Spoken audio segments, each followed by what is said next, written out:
Hey my beautiful Kiss Divas, it is your girl Traycee Simmons, and I am here with another video talking about my weight loss journey. I think I was plateaued at like 122, and I am weighing in as of right now 116 pounds. I was able to break the plateau.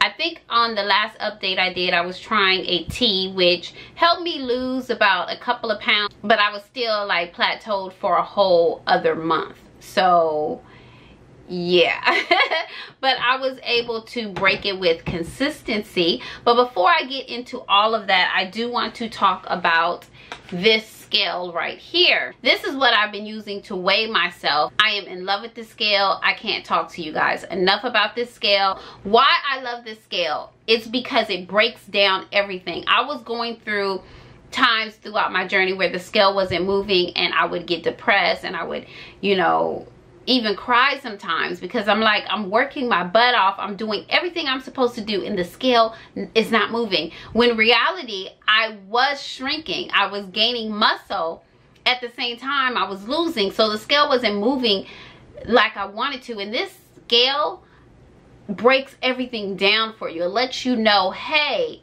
your percentage of muscle is this, your percentage of water is this, your percentage of fat is this. So even when the scale doesn't move, if you see the fat percentage going down and the muscle percentage going up, it is all good. So it's not always about the number on the scale. And this saved me from a lot of those heartbroken days of just like, Also, let's say I ate something over the weekend, or, you know, because when I do my splurging, it's usually over the weekend with the kids or the hubby.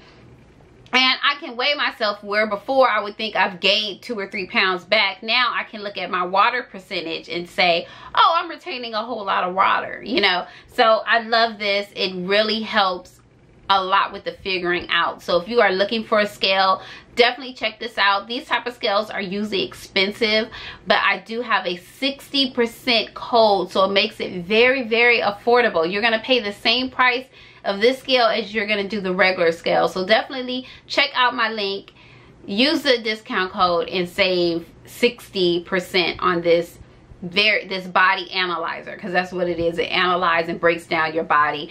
You can measure your fat, but I'm lazy. I'm not going to do that. I'd rather just stand on something that can break it down for me in seconds. If you haven't watched my first video about my weight loss journey, I will put it down below. I've done a couple of videos since then, and I am using a technique called intermittent fasting to lose my weight.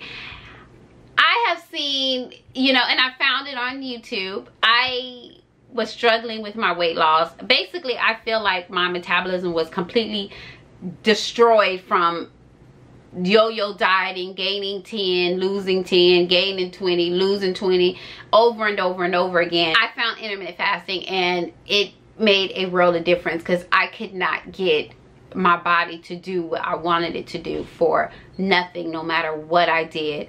And when I started off, I was 142 pounds, and that was February. Now I'm weighing in at 116.8. Now I will say the last time I weighed myself was a week ago.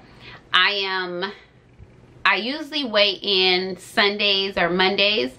I didn't weigh in this Sunday or Monday because this may be too much information, but I am on my menstrual, and I don't like weighing myself when I'm on my menstrual because I retain so much water. So I just wait till a couple of days after it's gone, and then I weigh myself. I'm not even gonna hurt my feelings, you know what I'm saying? Even though the scale that I have now will break down water retention for me, I just don't weigh myself on that time of the month. That's just me personally. But I've reached a serious plateau, and that's what I want to talk to you guys about. I found a video of one of the guys that I follow that does the intermittent fasting, and his name is Fledge Fitness. I'll have his link in the description box so you guys can check him out. But he has a video about plateauing, and he gives tricks on how to break a plateau. And with intermittent fasting, what I was doing before was I was doing the 15-8, where I fasted 15 hours and ate 8 hours. Sounds scary if this is your first time hearing about it. Sounds so scary, but it's really not, because majority of those hours, 16/8 is what it is. Majority of those hours you're sleeping. You fast every single night, and when you break your fast, you have what? Breakfast. So you fast every night. It's just adding a couple of hours to it. So all I was doing was skipping breakfast and having my first meal at 12 or 12:30, and cutting off my window of eating at 8. I got to the point where I had plateaued. Like, I could not break that 120 no matter what I was doing. It would not break. And I was like, ah.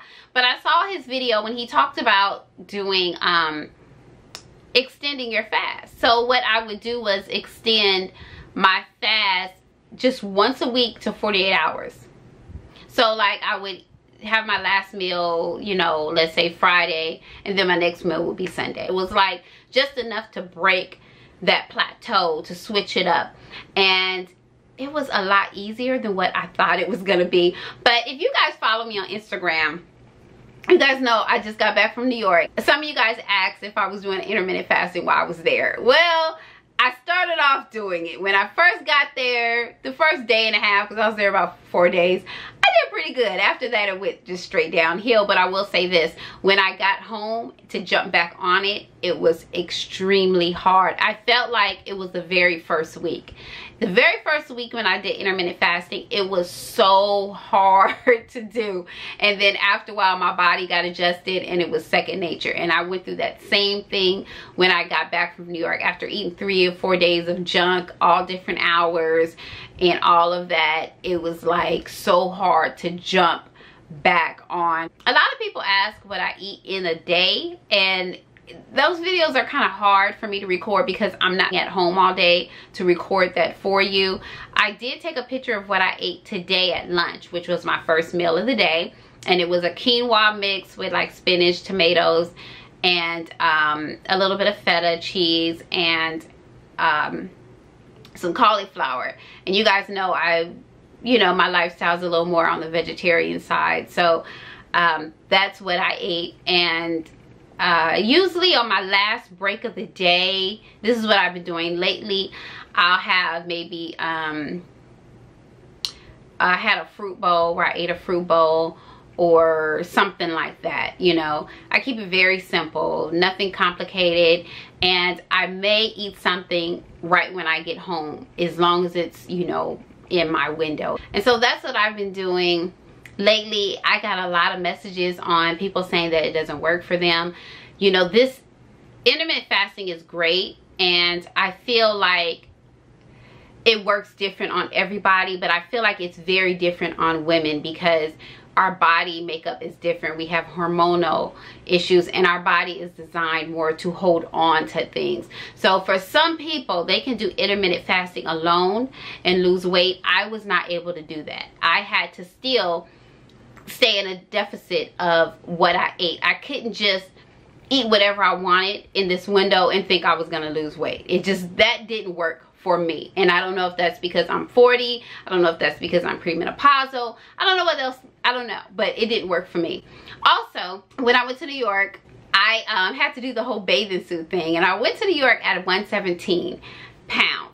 My goal was to be 115 pounds is my final goal, and that's it. And after seeing myself in photos in a bathing suit at 117 pounds, I kind of want to change my goal. Like, I kind of want to go down maybe closer to 110 pounds. Now, keep in mind, I am 5 feet tall, if that, you know, I'm a short girl, and I'm gonna show the bathing suit picture so you can see what I'm talking about. I still have that mid area that doesn't want to leave. I still have fat on my thighs. I mean, it's not horrible, so please don't come after me. I know it's not horrible, but I do have those trouble areas. So I feel like I can stand to lose maybe 5 more, you know, a few more pounds. But then I'm struggling with myself because I'm getting the comments of family members and friends that have become accustomed to me carrying this extra weight over the last couple of years, which I've always been on the more petite side, but now they're used to me over the last, you know, a couple of years carrying the extra 15, 20 pounds, everybody's like, stop, don't lose no more weight. Don't lose no more weight. Stop right there. So it's like, ugh, what do I do? So I'm at a crossroad right now. I've pretty much, I'm a pound, 1 pound and 8 ounces away from what my goal was. But now I'm thinking about losing a few more pounds and toning up more. So I do hope you guys enjoyed this video, and I will continue to keep you guys updated. I will try to record a meal. I'm trying to figure out how to do that because I can't record at work. And then on Saturdays is usually when I cheat on my intermittent diet. I usually do like a maintenance day, and it's usually Saturday because that's when I spend the most time with the hubby. And I eat what I want to eat. I still don't eat breakfast because I try to eat breakfast and I don't have the appetite for it. I get full really fast because my body has literally become accustomed to eating at about noon. So I don't get hungry until 11:30, 12:30, somewhere in that window, because it's like my body's like, okay, it's time to eat now. So it's literally have gotten accustomed to this way of eating now. So if you have any questions, definitely leave them in the comments, and I'll be sure to get back with you. God bless all of you guys. If you are not following me on Instagram, follow your girl Traycee Simmons all the way across the board. Love you guys, and I will see you in the next video. Bye.